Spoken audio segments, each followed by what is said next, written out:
Alright, in this video we're going to be reviewing graphing a linear piecewise function using Desmos, okay? Now if you need to know how to screenshot your Desmos equation on for your piecewise, then you need to go up the agenda. I think it's 2 days ago, and I've made a video on how to screenshot this so you can, because that's how you're going to submit on your test also, okay? So when writing a piecewise function on Desmos, okay, so we come over here, and remember each line gets a different equation. So we're going to say y, let me get rid of that because we're going to need this keyboard.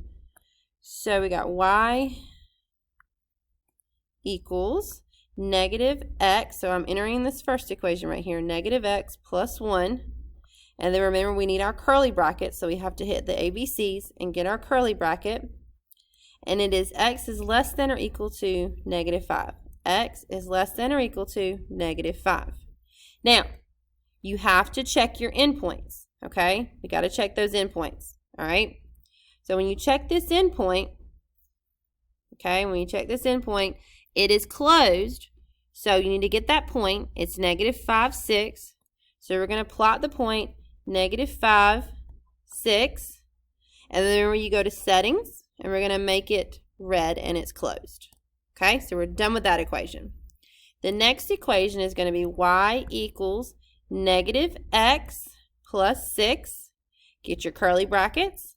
And it's going to be x is greater than 4. All right, now check its endpoint. See how its endpoint is open? That's at 4, 2. So we're going to come over here and put the point 4, comma 2. This point needs to be open, and we're going to make it green. And you're done. And then you would just screenshot this graph and upload it. Okay, let's do another one. Let's do another one. I want to do, what's this? Go back. Trying to get ones like you're going to see on your review. What we got up here? Okay, I know where I went. Go back. Here we go. These are the ones, but I want one.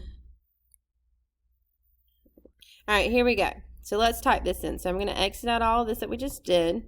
All right, let's do the first one. So the first one's going to be y equals negative x minus 5. Get your curly brackets. And it says that x is less than or equal to negative 2.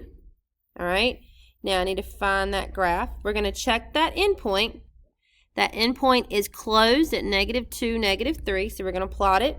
Negative 2, negative 3. Edit it. It's closed, and we're going to make it black. Okay?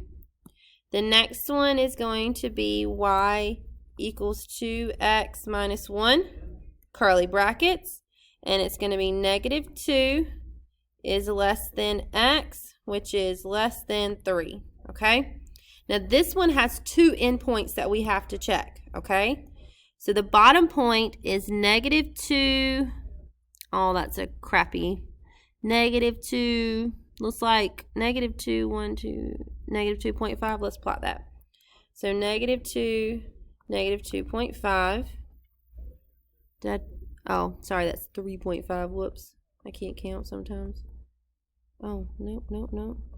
What am I doing? 1, 2.5. So negative 2.5. Oh my gosh, it's not scaled like that, guys. I'm crazy. It's scaled. That's why. There we go. There we go.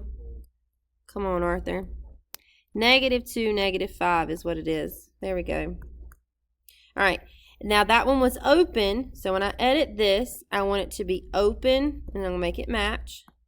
Then I need to check this other endpoint. It's also open, and it's at 3, 5. So I'm going to plot a point at 3, 5. And I'm going to make it open and blue too. Okay? All right, last equation is just y equals negative 6. And get our curly brackets. And it's x is greater than or equal to 3. Check the endpoint. It's closed at 3, negative 6. Okay, edit it, and it's closed, and it's black. Well, let's make this. Let's get these 2 different colors. There we go. All right, and then you would just take a screenshot of this, and then you're going to you would just paste it to whatever you're gonna submit for your review today. Okay. All right, guys. So that's it for graphing a piecewise function.